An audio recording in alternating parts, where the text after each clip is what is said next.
Tonight, the library is pleased to host the author of the book, Bathsheba Spooner, A Revolutionary Murder Mystery. We would like to thank the Friends of the Library for sponsoring this event. Andrew Noone is an independent scholar, beginning this book's journey after a dinner guest reminded him that Bathsheba Spooner and her unborn son were buried in the park opposite his family's new home. At the time, no serious, in-depth work had ever appeared on the topic.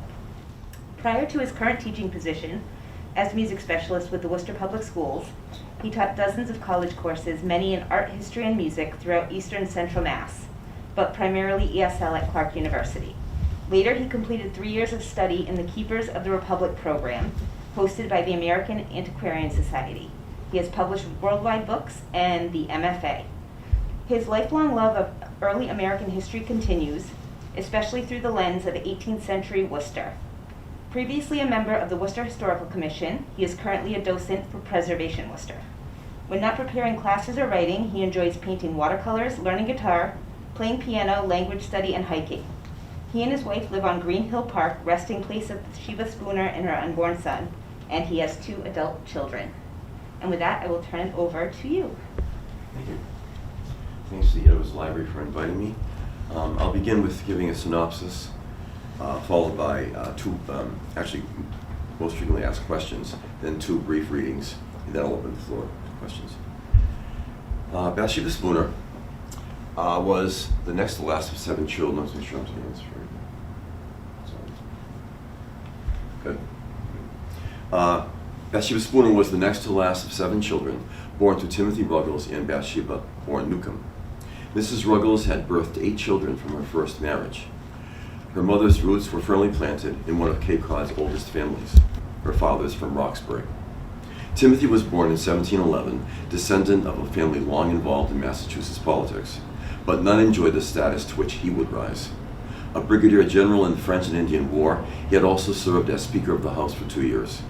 His reputation suffered dramatically when, as delegate to the Stamp Act Congress of 1765 in New York, he refused to join those protesting the actions of Parliament and King George III. Now firmly placed in the camp of those loyal to the king, he freely accepted the position of mandamus counselor, one of the men who were appointed by the king's governor to the Upper Massachusetts House to do the king's bidding. Few men were as loathed in Massachusetts in the year 1774. That year, he was banished from his new hometown of Hardwick, a town his ancestors had founded and he himself nurtured. He remained in British-controlled Boston until evacuation day, March 17, 1776, when he was removed with most Tories to Staten Island. So here's Timothy. This is the only known reproduction we have, or rather image of him that we have. It's in the National Gallery. Apparently the original was lost. This is actually a copy of the original. Okay. This is his estate in Hardwick. This is his actual home. This is likely just an artist's fantasy on the left-hand side. This building probably was not there, just for artistic reasons they balanced it. If you look in the front door here, looks like someone in clerical garb. It looks kind of Anglican or Catholic to me, which is strange because he was actually Congregationalist, which is also strange. Being a loyalist, most loyalists were actually Anglican. Most patriots were Congregational, but he was the rare exception of a loyalist who was Congregationalist. So why would an Anglican higher up be in this doorway? Unless, again, just for artistic reasons, that was included. This is painted by his cousin Winthrop Chandler from Worcester. It's in the Worcester Art Museum. If you look at the right window here, there's a little girl looking out the window. It'd be nice to fantasize that maybe it's Bathsheba.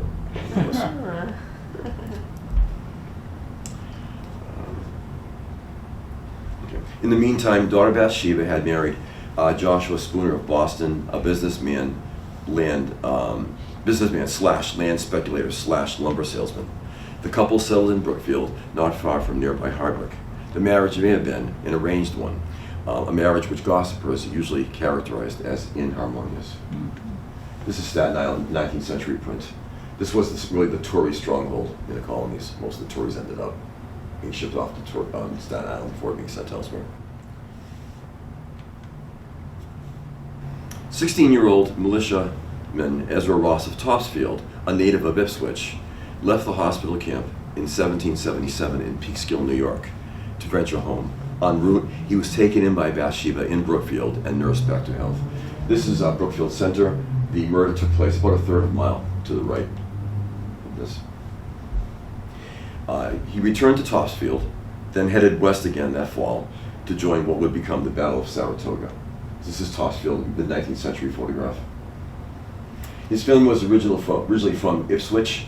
The portion of Ipswich that he was from was called Line Brook, which broke off, I think, in the early 18th century. Then that was attached to Topsfield in the late 18th century. So he's kind of an Ipswich, Topsfield native. The British had hoped to cut New England off from the remaining 9 colonies. General Burgoyne's troops headed south to meet up with General Howe's troops heading north. It was not to be. Howe instead focused on Philadelphia, leaving Burgoyne to fend off the increasing masses of American troops north of Albany. His entire army surrendered to American General Gates. Marched to Boston, the British POWs were quartered in Cambridge and Charlestown.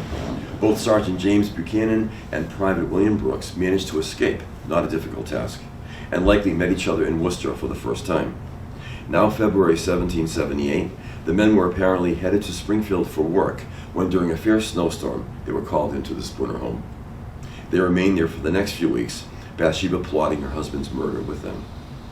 In the meantime, young Ezra Ross, just having attempted to poison Mr. Spooner, left with him to prepare his Princeton property, soon to be handed over to Spooner's brother. Ross never made it to Princeton, apparently, borrowing Spooner's horse to return to Topsfield.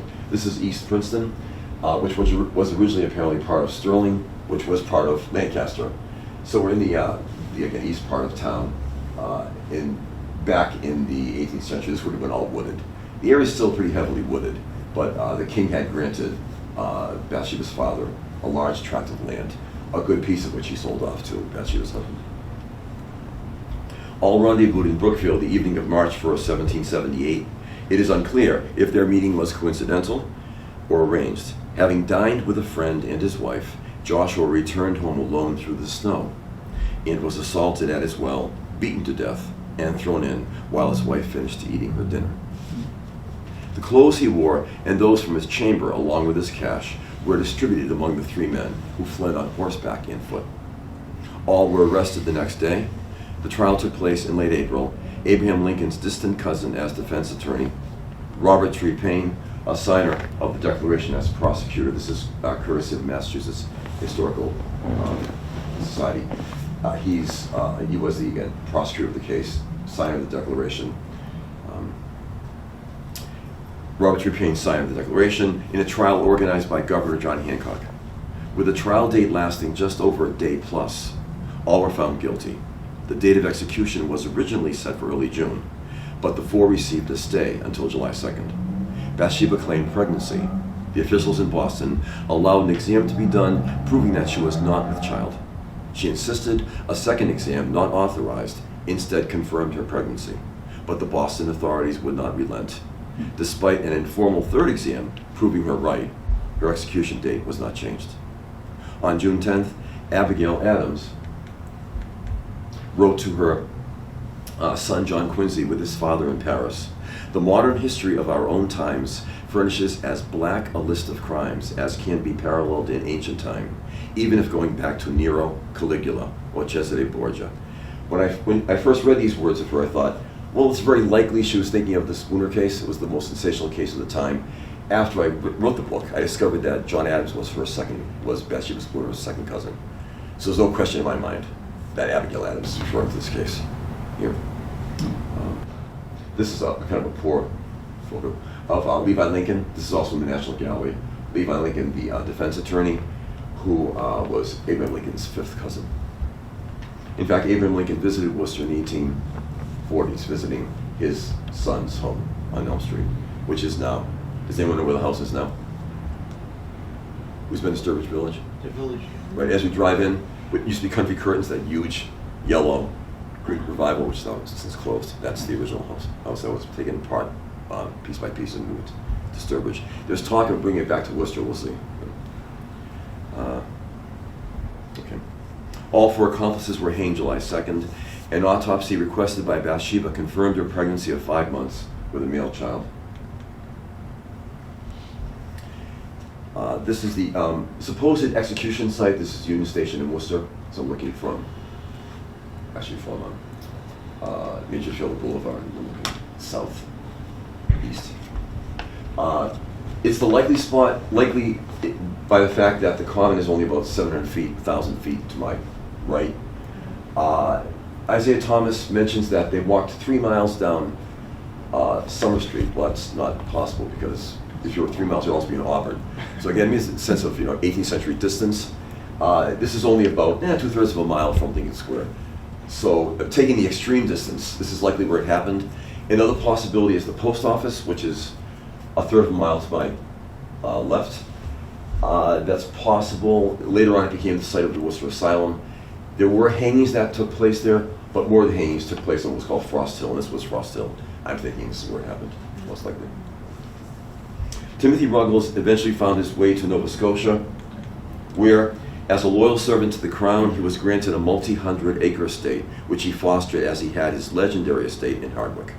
His wife chose to stay behind in Massachusetts with their son. Timothy died in 1795 and was buried near his home in Nova Scotia. This is a tablet marking his residency in Wilmot, North Carolina, Nova Scotia. To this day, the burial site in Green Hill Park of Bathsheba and her unborn son has never been located. It remains Worcester County's favorite mystery. This is the Massachusetts State Vietnam Memorial in Green Hill Park, which is maybe 20 years ago. One suggested site is directly behind this. Another site is an old silo, which has since been torn down behind the Green family estate. Another site near the golf course. Another site to the right of this fountain, yada, yada, yada, on and on. No one knows where she's buried. The question is, if her sister owned the estate, if your sister was executed for this crime, would you want your sister's burial site to be within, window distance? Or would you want your sister as far away from the house as possible? Also, I'm thinking there are many curiosity seekers. It would make sense to me to bury it near the home. People were rabidly curious about this case until the mid-19th century. In 1905, the city was given Green Hill Park. I think they paid $100,000 for it, and the Greens gave $95,000 back. When the sisters moved from the estate, they took this rock, which was certainly 3 times the size of this, and they moved it by horse cart across Worcester 5 miles to Moore and Pleasant Street, which the stone is still there. It's been suggested that the stone marked the burial site. A little weird, maybe. In the 1970s, the then owner had the entire site excavated. They found nothing. But the stone is still there. That's all the stories. It's just the Battle of Saratoga. The most frequently asked questions I get: what inspired you to write this book? When my family bought our first home across the street from Green Hill Park, a friend came by for dinner a few weeks later. He reminded me of the infamous tale of Bathsheba Spooner. A lifelong devotee of Worcester's history, especially as a village during the Revolution, I wanted to learn more. This being the late 90s, besides a mid-19th century essay and the odd article or two, no full-scale study had ever been done. I decided that my first book would tackle the notorious episode. While in the middle of research, and with the book about one-third written, Deborah Navis's book, of course, appeared in 1999. Well written and scholarly, I admired her contribution, yet I still hungered for a less academic approach, one which would comprehensively relate the details of the case. While nonfiction, I wanted to tell the story more like a novel. And I wanted to do more than just relate a true-to-life melodrama. Since the early 19th century, historians, poets, and other writers from eastern Massachusetts have been Boston-centric in their retelling of the colony's role in the Revolution, to the neglect of many other towns. Worcester's contribution to the conflict and the events leading up to the opening gunshot looms dramatically larger than the mere 1,800 residents of 1778. I chose the tale of Bathsheba and her murderous lovers as the frame upon which to reconstruct Worcester's significant role in the rebellion. In September of 1774, several months before Concord and Lexington, 2,000 men took over the Worcester courthouse and forced the judges out of the courthouse. That was the first seizure of a court from the British. In some ways, that marked the beginning, really, of the Velvet Revolution. Again, months before the bullets would fly in Concord and Lexington. Also, in January of 1775, two farmers appeared in Worcester, coming down what is now Belmont Street, Route 9, and are standing at Lincoln Square, with sketchbooks in their hands, and people returning home from Sunday service that day, wondering why farmers are sketching in Worcester.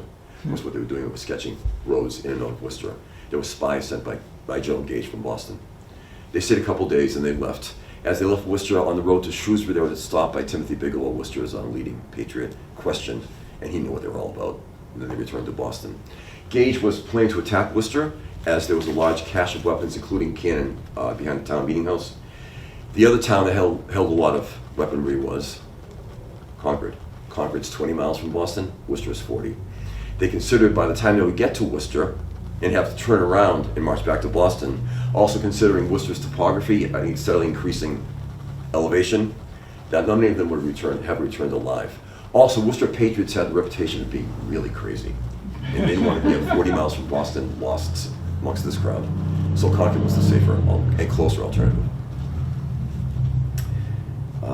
Why did her father's notoriety contribute to Miss Spooner's downfall? Brigadier General Timothy Ruggles, legendary attorney, judge, hero of the French and Indian War, and Speaker of the Massachusetts House, in 1765 made clear his devotion to the king when refusing to vote with the colony's delegation to New York in condemning the newly imposed stamp tax.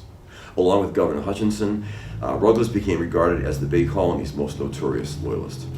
Next to youngest Bathsheba had apparently always been his favorite child. Now married to Bostonian Joshua Spooner in Brookfield, her isolation from her father several miles distant and nearly 70 miles from the colony's capital likely only distressed a dynamic, erratic personality such as hers.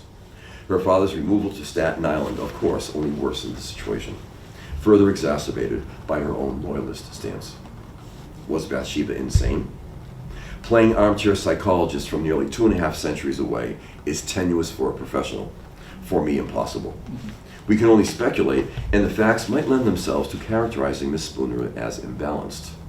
She had a sharp temper and was involved sexually with at least 2 and more likely 5 men, none of whom were her husband. She freely welcomed 2 enemy POWs into her home, and on occasion, a handsome teenager in her husband's presence. Her actions were often erratic. She allowed her 2-year-old daughter to touch her husband's corpse. She jeopardized the future lives of her 3 surviving children. She lied incessantly. Would we be safe in assuming that she at least exhibited signs of a disordered personality? Although her attorney suggested insanity during the trial, it would take many more decades before such a defense would be admissible in a court of law. Was teenager Ezra Ross truly guilty, and of what? This is one of the hardest to answer, and the overall situation perhaps the most poignant of the saga. Age-wise, the 18th century freely condemned teenagers, but what exactly was his role? It appears that he had no knowledge of the murderous March 1st plot before that date. He had spent many days before at his Topsfield home. Had Bathsheba sent him any letters while there? Given the slow pace of mail, it's unlikely. He turned up in Brookfield only hours before the murder, which he did discuss with the 2 British men and Bathsheba. And keeping in mind that weeks earlier he had tried to poison Spooner and had planned to try again before leaving for Topsfield, his background certainly did not incline the jury to consider his role more leniently. Just a couple of readings. The first one is Bathsheba's petition, her first petition following the first exam, which showed she was not pregnant. May it please your honor, with unfeigned gratitude, I acknowledge the favor you lately granted me a reprieve. I must beg leave once more, humbly to be at your feet, and to represent to you that though the jury of matrons that were appointed to examine into my case have not brought it in my favor, yet that I am absolutely certain of being in a pregnant state, and above 4 months advanced in it, and the infant I bear was lawfully begotten. I am earnestly desirous of being spared till I shall have been delivered of it. I must humbly address your honors, not understanding my great unworthiness, and take my deplorable case into your compassionate consideration. What I bear and already perceive to be animated is more of the fault of her who bears it, and has, I beg leave to say, a right to the existence which God has begun to give it. Your Honor's humane Christian principles, I am certain, must lead you to desire to preserve life rather than to destroy it.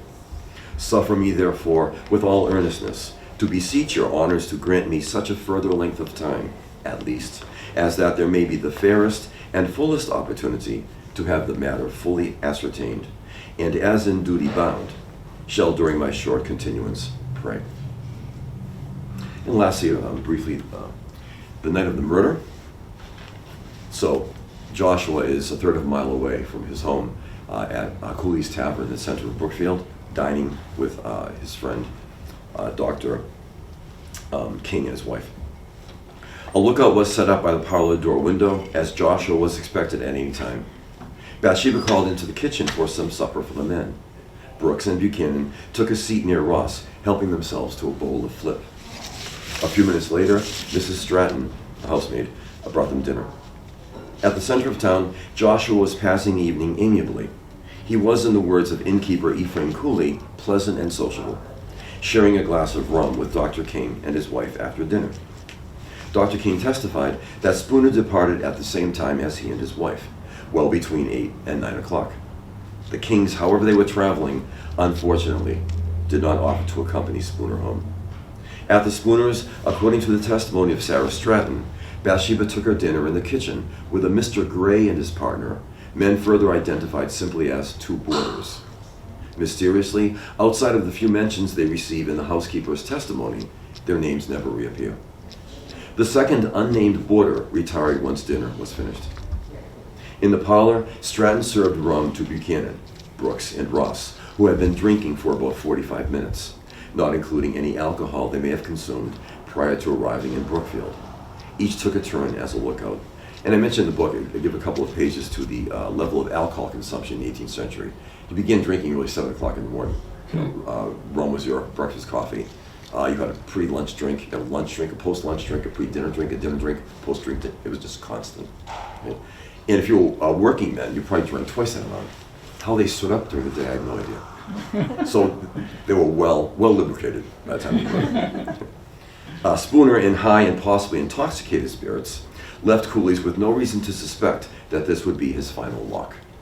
As he had banished Buchanan and Brooks from his home 2 weeks earlier, he did not expect to see them ever again.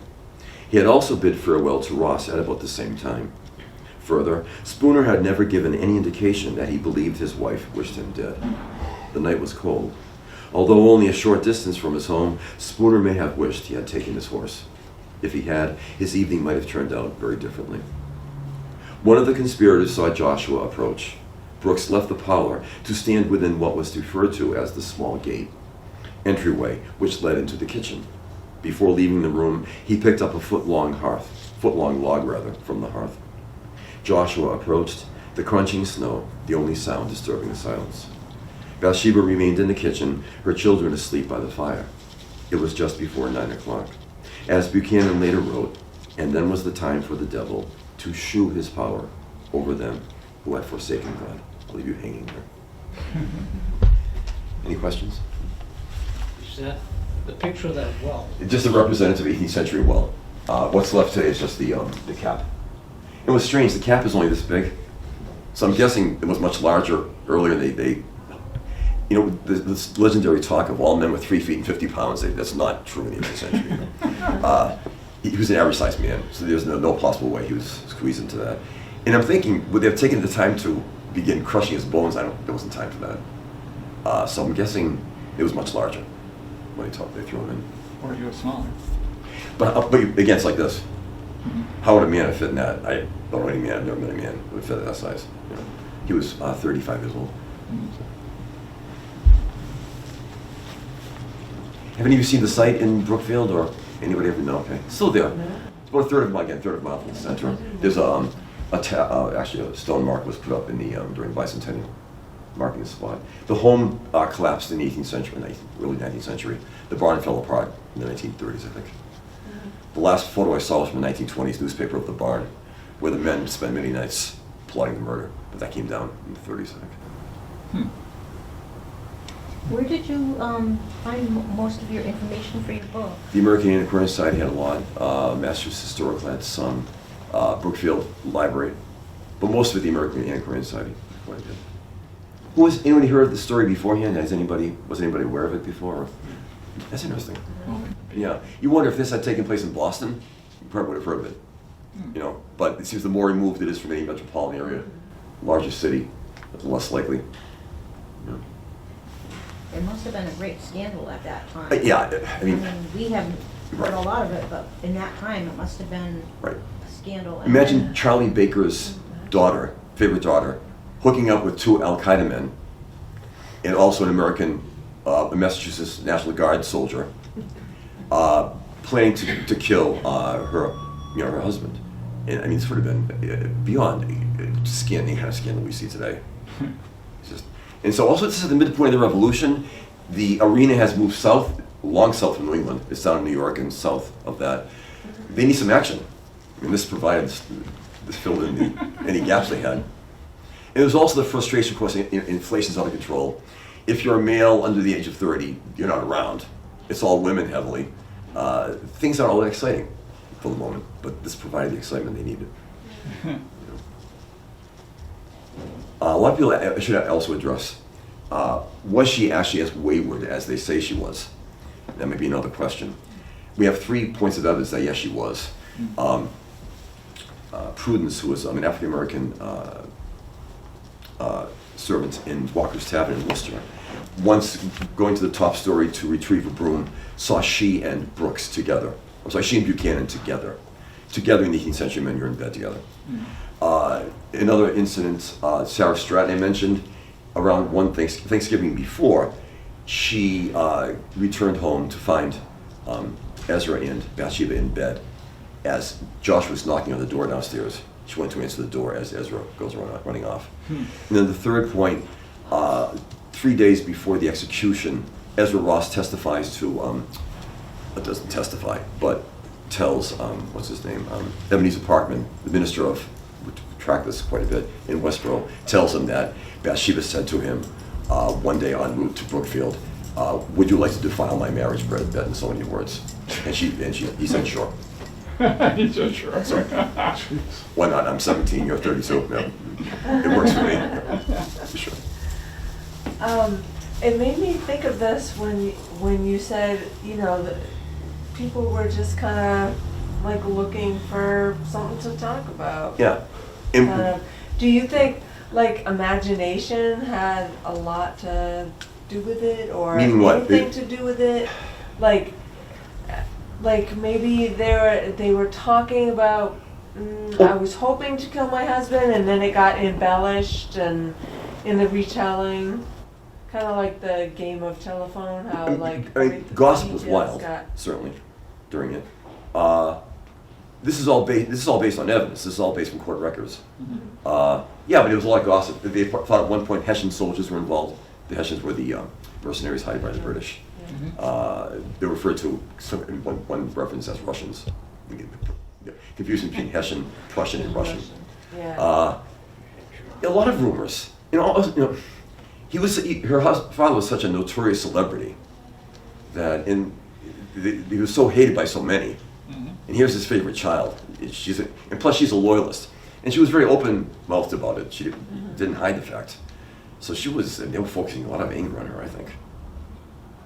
What's strange is a lot of people ask, why did the officials in Boston allow her to be executed while pregnant? Yeah. You know? Well, and whose kid was it? Most likely Ezra's. And Evan seems to admit as much. That was Ezra's child. Okay, because I didn't know if that had something to do with it, and they were like, oh, well, this is not it. her husband. It so. sounds very callous, but did they prefer sweeping under the rug? I mean, here she is. She's executed. She's going to be executed. Her husband's dead. The 3 kids have no parents. So he's the surviving heir, this child. Surviving heir of whom? Who will his estate be assigned to? This will get very, very messy. It also involves British men who executed. And this is the thing about the trial also. The trial lasted a total of 10 hours. Can you imagine a case like this lasting 10 hours? You have 2 foreign nationals. You have a child, 17-year-old. You have the daughter of the most notorious loyalist in the state involved. executed who had killed a patriot. It took place in Brookfield, involved someone from Topsfield, involved someone whose residency was in Montreal. This case would have gone until May, if it happened today, at least. Yeah. They wrapped it up in the first day, and then the next morning was the verdict. So not a lot was debated. And that was typical of court cases at the time. It was not a point of debate. It was just, these are the facts. Let's hear the facts. Let's vote. That was really it. How much of that do you think was fact that she was so notorious they just wanted to get rid of her? That's what I'm saying. I think maybe they Yeah. wanted to sweep it away. Yeah. It sounds very callous, but I think Well, people have done that. yeah. We've tolerated this long enough. The governor organized the trial. How much are we supposed to get involved with this? Mhm. You know. My next book, plug, is Levi Lincoln, who's the a defense attorney. 2 years later, took on a case of a man a slave in Barre, Massachusetts, Quack Walker, who escaped his slave-owning farm master and went to the next door farm to people who never got along with the neighboring farm. His previous owner goes to his new farm, attacks him, beats him up, drags him back to the barn on his property, locks him in the barn for a couple hours. I don't know how he escaped, but he did escape, and he contacted Levi Lincoln. Levi Lincoln took it as a case in 1781. The Worcester Court declared slavery to be illegal in Massachusetts. Massachusetts was the first state to declare slavery illegal. And very few people have heard about that one either. So that's the next book. Very natural tie-in lawyer-wise.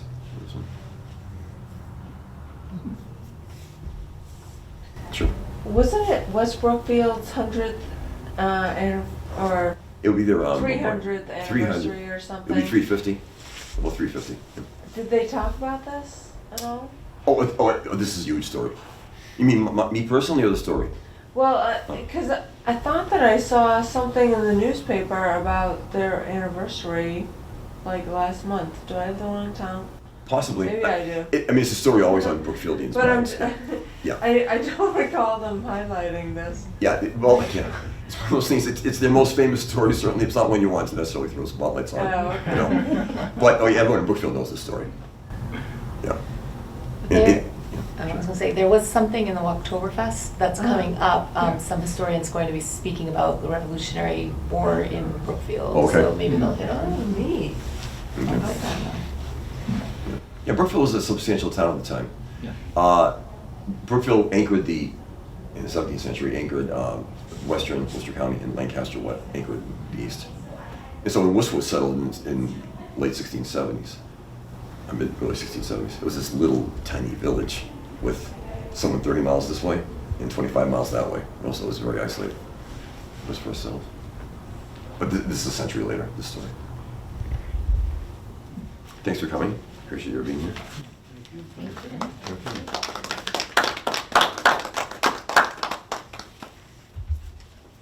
Should I sit back there? Is that easy?